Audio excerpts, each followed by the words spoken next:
Birth Ram का एक शाम। निर्मल वर्मा। हम अभी अभी लौटे हैं उस शाम से जो कुछ बीत गई है, कुछ बीतने को है। एक झीना सा नाता जुड़ गया है, पेशटर इसके कि वह जुड़ जाए, सब लम्हों को अंधेरे में बिखेर दे, इसे अपने मौन में समेट ले, क्योंकि न जाने कब गली के किसी कोने में यह मौन भी अजनबी सा हो जाए। वैसे भी यहाँ बहुत से कोने हैं, चांदनी रात में छिपे हुए फीके उजले खामोश माला स्नाना की सदियों पुरानी टेढ़ी मेढ़ी गलियों में चलते हुए पांव खुद ब खुद धीमे हो जाते हैं। लगता है रात के सन्नाटे में इस पुराने शहर की हर ईंट हमारे कदमों की गवाह है। उनकी पीली जर्द आँखों पर जब हमारी छाया पड़ जाती है तो कहीं कुछ सिहर जाता है, मानो बीते समय की कोई परत धीमे से खुल गई हो। यह प्राग की एक चांदनी रात है। कभी कभी बारिश भी हो जाती है, लेकिन ज़्यादा नहीं, महज बूंदाबांदी। चांदनी के धब्बे पानी में भीगी मैली दीवारों पर बिखर आए हैं। कभी कोई शराबी लड़खड़ाते कदमों से बियर घर के दरवाजे पर आता है, देर तक अपनी खाली आँखों से बारिश की बूंदों को देखता रहता है और फिर एक अजीब अस्फुट आवाज़ से चिल्लाने लगता है। लेकिन वह भी ज़्यादा देर तक नहीं। कुछ क्षणों बाद पुराने शहर की खामोशी दोबारा लौट आती है और बूंदों की टप टप के अलावा कुछ भी सुनाई नहीं देता। प्राग का यह कोना, माला स्त्राना लिटिल क्वार्टर, नए शहर ब्रैकेट में लिटिल क्वार्टर नए शहर से ज़रा अलग है। वल्तावा नदी के दूसरी ओर छोटी सी पहाड़ी तले सिमटा है। यान नेरुदा को गुजरे एक मुद्दत बीत गई। शायद कोई राइटर। यान नेरुदा को गुजरे एक मुद्दत बीत गई, किंतु आज भी माला स्त्राना की गलियों में घूमते हुए उनकी कहानियाँ, जी राइटर ही हैं, कहानियों के पात्र सजीव हो उठते हैं। छोटे छोटे एक दूसरे से सटे मकान, नीचे झुकी हुई छतें, सेंट निकोलस चर्च का हरा गुम्बद, चर्च के नीचे चांदनी रात में एक दूसरे का हाथ पकड़े प्रेमियों के जोड़े। सब कुछ वैसा ही है जैसा सदियों पहले था, कुछ भी नहीं बदला। लगता है जैसे छतों पर मंडराते हुए बादल भी बहुत पुराने हैं, बरसों से यहीं आकाश के इस टुकड़े के आसपास चक्कर लगा कर वापस लौट आते हैं। पहाड़ी पर ज़रा पीछे की ओर लॉरेंतो चैपल है, 27 घंटियों का बारोक चर्च। रात की मौन घड़ियों में जब ये घंटियां एक संग बजती हैं तो उनसे एक विचित्र मायावी संगीत रिसने लगता है। 1,000 times we greet thee, 1000 बार हम तुम्हारा अभिवादन करते हैं। लोक कथा कहती है कि ये घंटियां एक बूढ़ी माँ की स्मृति में बजती हैं, जो 200 वर्ष पूर्व प्लेग की बीमारी में अपने 27 बच्चों के संग मर गई थी। प्राग का अकेलापन लॉरेंतो की घंटियों के संग जुड़ा है। भूली बिसरी स्मृतियों का अकेलापन। ऐसी रात में यह संभव लगता है कि मृत्यु के परे भी स्मृतियां जीवित रहती हैं, कि स्मृतियों का अकेलापन किसी भी शहर में अपने शहर से हजारों मील दूर भी टूटता नहीं, और तब अनायास हमारे पांव और भी धीमे हो जाते हैं। हम उस अज्ञात जादुई लय को नहीं तोड़ना चाहते जो एक पारलौकिक पारदर्शी संगीत के संग संपृक्त है। संगीत जो इस चांदनी रात से परे, अपनी स्मृतियों से परे, केवल प्राग की हवा से जुड़ा है। प्राग ऐसी ही चांदनी रात की खामोशी में जिसे कभी मोत्सार्ट ने देखा होगा। हम ट्राम से उतर गए। बीच में अंधेरी गली आती है। पास ही एक छोटा सा नाला है जिसके दोनों ओर नए बनते मकानों का मलबा पड़ा है। गली के नुक्कड़ पर एक बहुत पुराना लैंप पोस्ट है।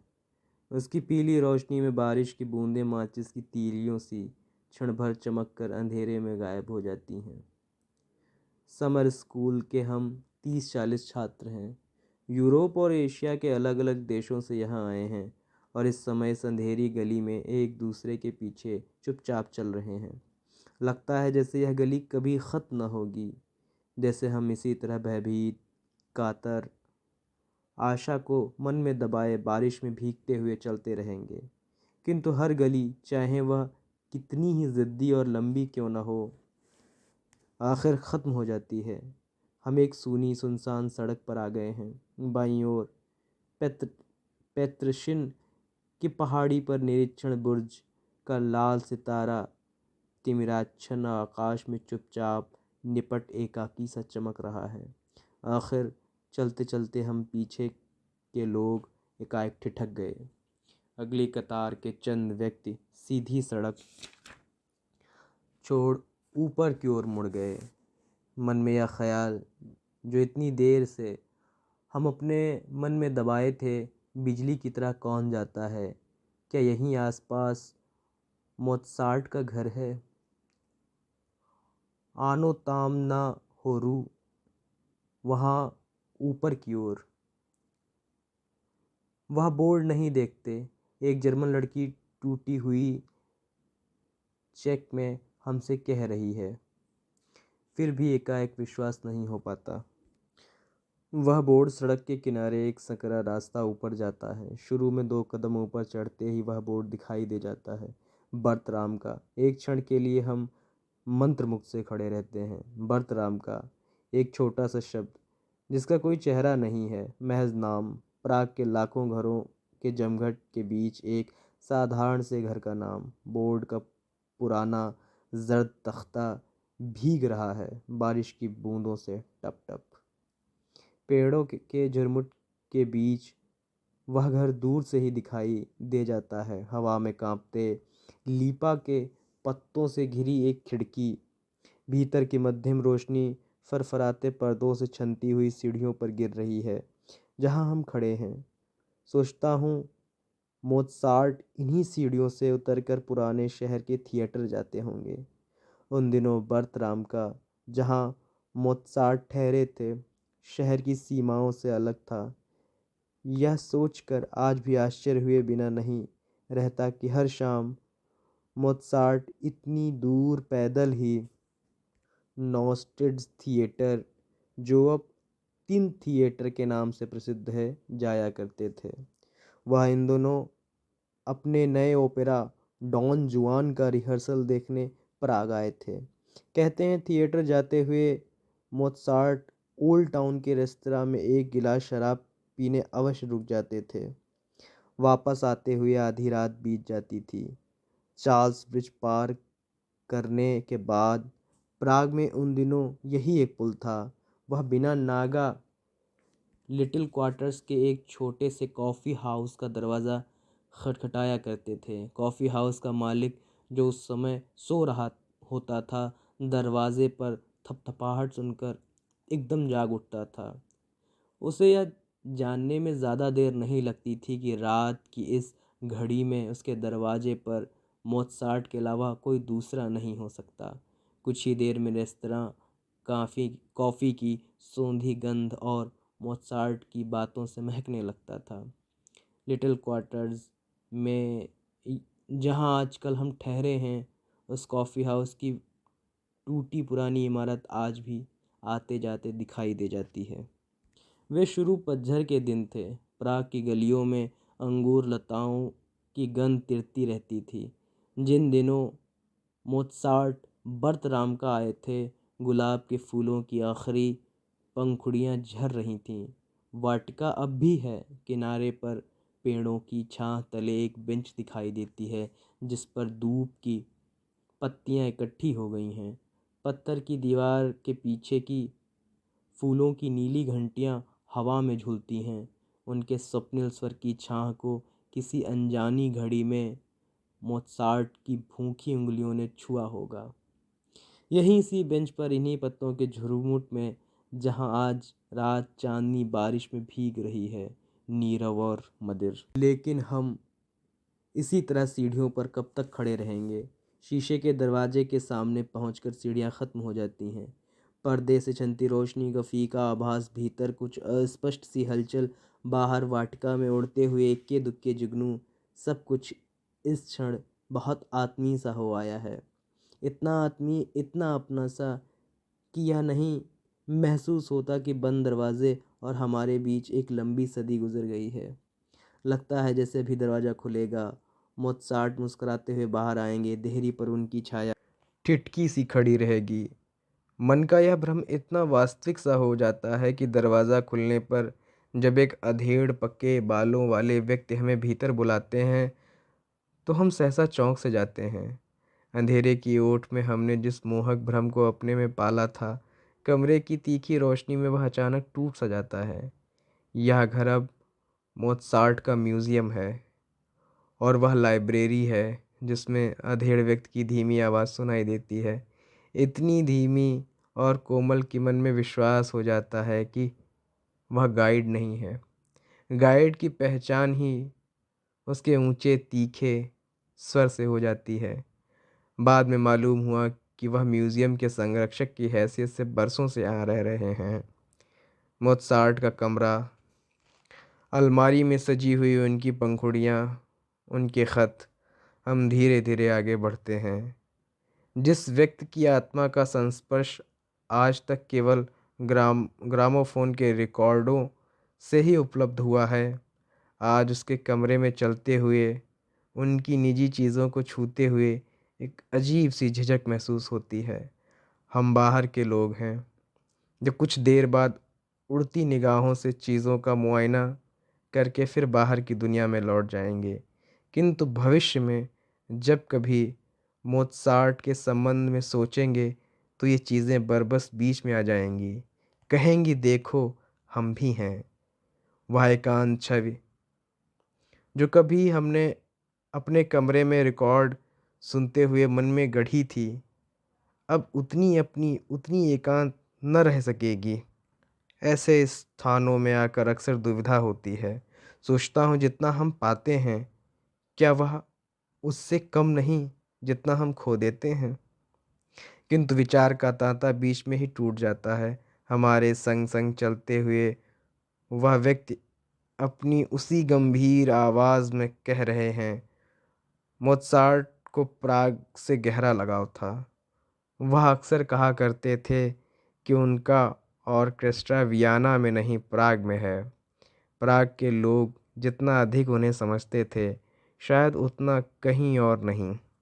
मैं एक छोटी सी खिड़की के सामने आकर सहसा रुक गया। बाहर प्राग का आकाश फैला था, खामोश और मेघाच्छन्न।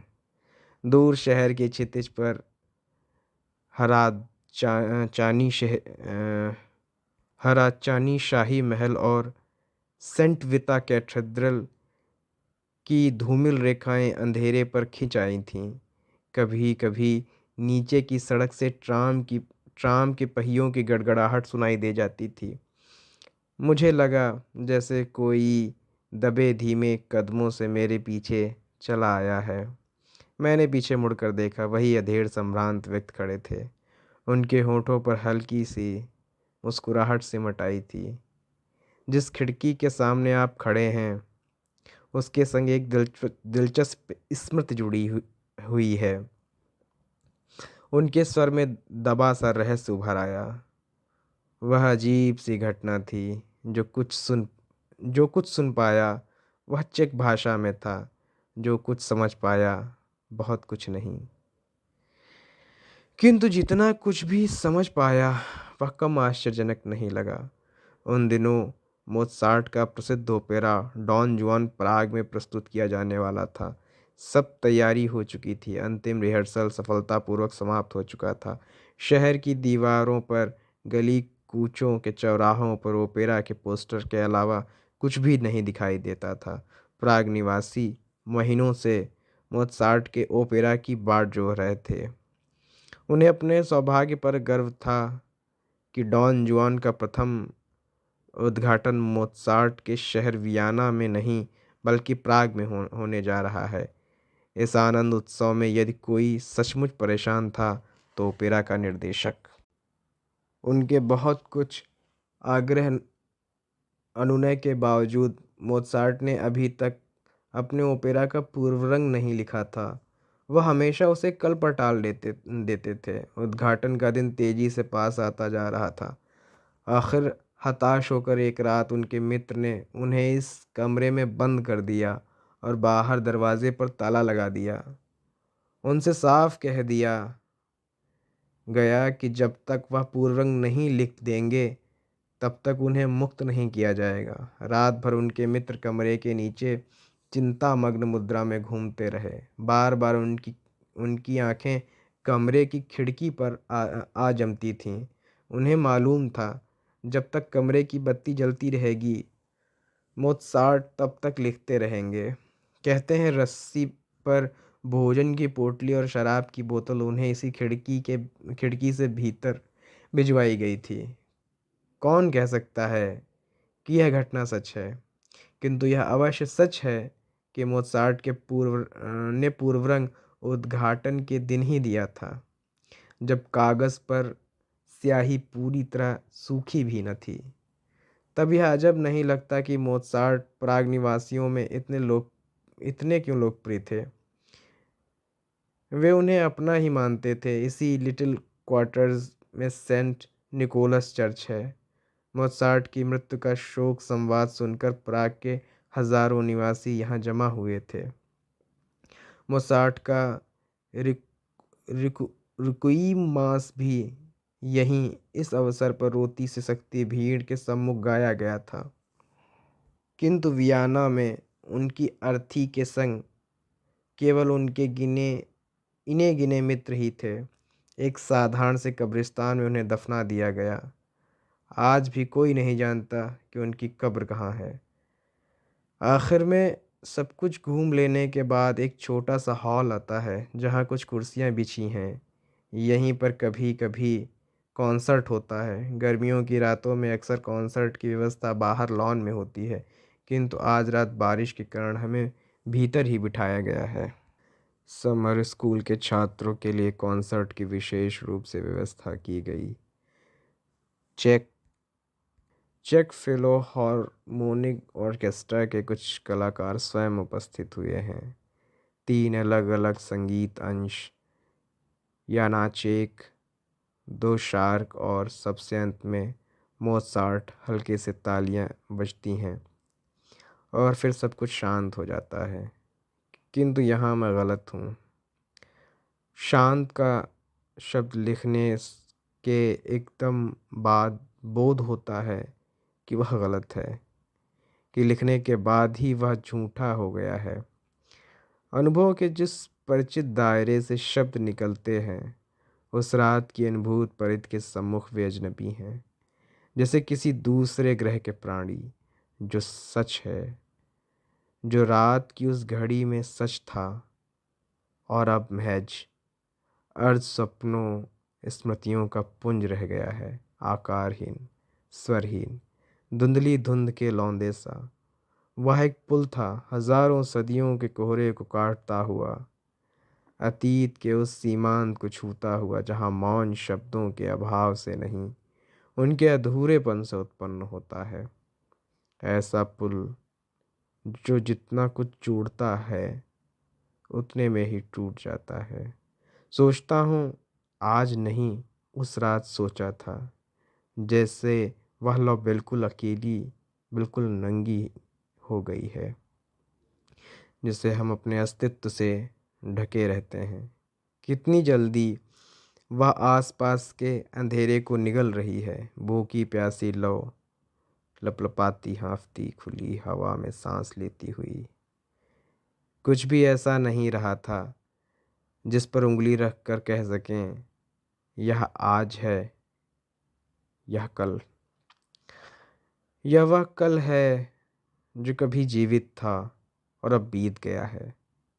वह कड़ी जो हमें आसपास की दुनिया से जोड़ती है, जो हमें जीने का झूठा सच्चा अर्थ देती है, वह कड़ी इस क्षण अचानक टूट गई है। इसके टूटने के संग हम बिल्कुल अकेले हो जाते हैं, सर्वथा मुक्त मुक्त और एकदम। कितने अर्थहीन संगीत, कितना अर्थहीन है, और इसलिए कितना पूर्ण। फिर आखिरी लम्हा, और तब उसके इर्द गिर्द सब कुछ डूब जाता है।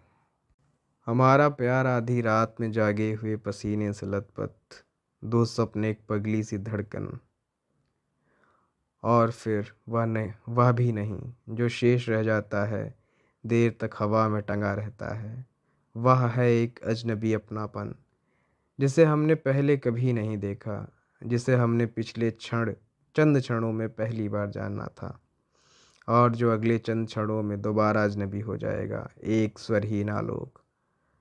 हमारी यह शाम ख़त्म हो चली है। दरवाजे पर आते ही एक रजिस्टर दिखाई देता है, विजिटर्स बुक। हम भी अपना नाम दर्ज कर देते हैं उन पन्नों पर जहाँ कभी चेकोस्वी, द्वशार्क और यानाचेक ने अपने हस्ताक्षर किए थे। लीपा के पत्तों से घिरी छोटी पगडंडी, हल्की हल्की बारिश, बर्तराम का मोत्सार्ट का घर धीरे धीरे पीछे छूट जाता है। माला स्त्राना की सुनसान गलियों में जगह जगह गंदले पानी के गड्ढे जमा हो गए हैं, जिनमें लैंपपोस्ट की पीली छायाएं झिलमिलाती हैं। सारे शहर पर पुराने गिरजे की बुर्जियां चुपचाप खड़ी हैं। लगता है प्राग का समूचा आकाश इन बुर्जियों पर आ टिका है। अ सिटी ऑफ 1000 टावर्स। किसी ने ऐसी ही रात प्राग को देखकर उसे यह संज्ञा दी होगी। हम अपने होटल के नज़दीक आ पहुँचे हैं। पास ही कांदे का द्वीप है, प्राग का वेनिस, जहाँ वल्तावा घरों के बीच बहती है। चार्ल्स ब्रिज की रोशनियाँ नीचे पानी पर अपनी चमकीली छायाओं पर झुक आई हैं। जब कभी हवा का झोंका आता है, वरवा की लंबी पत्तों से ढकी शाखाएं धीमे से खुल जाती हैं, और उनके बीच एक दूसरे से सिमटी छायाएं दिखाई दे जाती हैं। एक दूसरे पर झुकी हुई वल्तावा की लहरों की लय के संग अपने शब्दों को दोहराती हुई दूर पहाड़ी पर किसी ऐसी ही घड़ी में लॉरेंतो चर्च की घंटियों का स्वर समूचे शहर की हवा में तिराता है। एक मायावी संगीत, माला स्त्राना की झुकी छतों और गिरजों की उठी मीनारों के बीच रास्ता टटोलता, चार्ल्स ब्रिज पर संतों की बारोक मूर्तियों के सम्मुख प्रार्थना करता हुआ 1000 टाइम्स वी ग्रीट दी। एक मायावी संगीत, माला स्त्राना की झुकी छतों और गिरजों की उठी मीनारों के बीच टटोलता, चार्ल्स ब्रिज पर संतों की बारोक मूर्तियों के सम्मुख प्रार्थना करता हुआ 1000 टाइम्स वी ग्रीट दी। निर्मल वर्मा, चीड़ों पर चांदनी किताब से।